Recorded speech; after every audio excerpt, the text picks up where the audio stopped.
সুখ দুঃখ কপালে লেখা, মৃত্যু লেখা পায়, যার যেখানে মৃত্যু আছে সে সেখানে যায়। এই কথাটা না আমার দাদা শ্বশুর বলতো।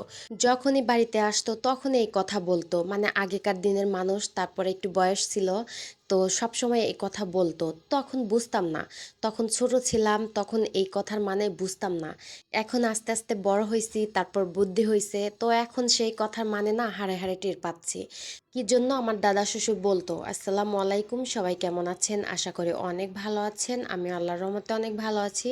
তবে মনটা একটু খারাপ। তো যাই হোক, আজকে হচ্ছে শুক্রবার, তো আমি হচ্ছে দুপুরে রান্নাবান্না থেকেই ভিডিওটা শুরু করলাম। তো সকাল থেকে আর শুরু করতে পারিনি, কারণ সকালবেলা ঘুম থেকে উঠতে একটু লেট হয়ে গেছিল। কারণ হচ্ছে ছেলেরাও ঘুমাইছে আর আমার ছোট ছেলেটা একটু অসুস্থ।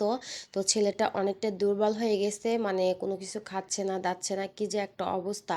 তো কালকে রাত্রে হঠাৎ করে বলতেছে যে আম্মু আমি একটু গরুর মাংস দিয়ে ভাত খাবো, তো আব্বুকে একটু মাংস আনতে বলো।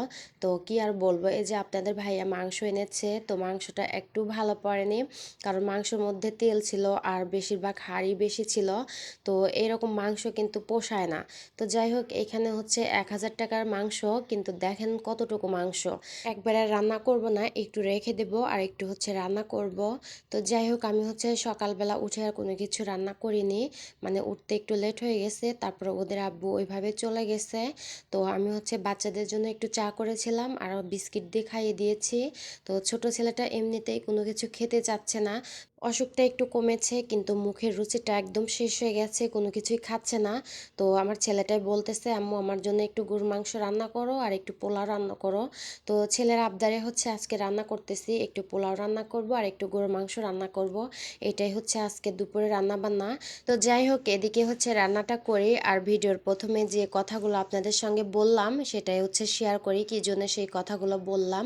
দুঃখ সুখ কর্মে লেখা, মৃত্যু লেখা পায়, যার যেখানে মৃত্যু আছে সে সেখানে যায়। তো আমার দাদা শ্বশুর বেঁচে থাকতে সবসময় এই কথাটা বলতো, তখন হয়তো বা বুঝতাম না মানে এই কথার মানে কি। তো এখন হচ্ছে সেই কথাগুলো হাড়ে হাড়ে টের পাই।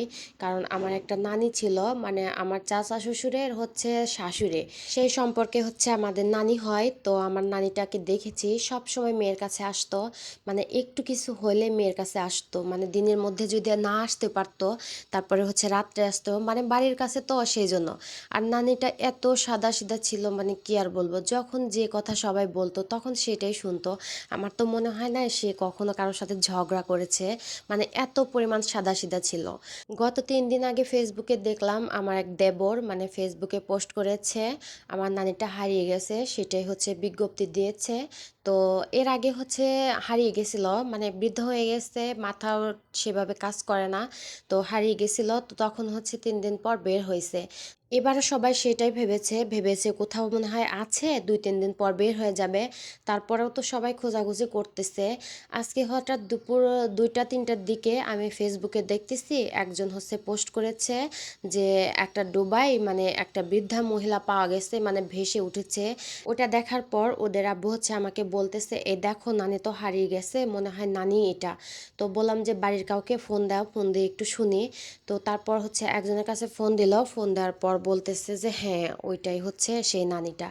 ওইখানে জামা কাপড় ধুইতে গেছে, তো ধোয়ার পর মনে হয় উঠতে গেছে, পা পিছলে পড়ে গেছে পানিতে আর উঠতে পারেনি, আর কচুরি পানা ছিল।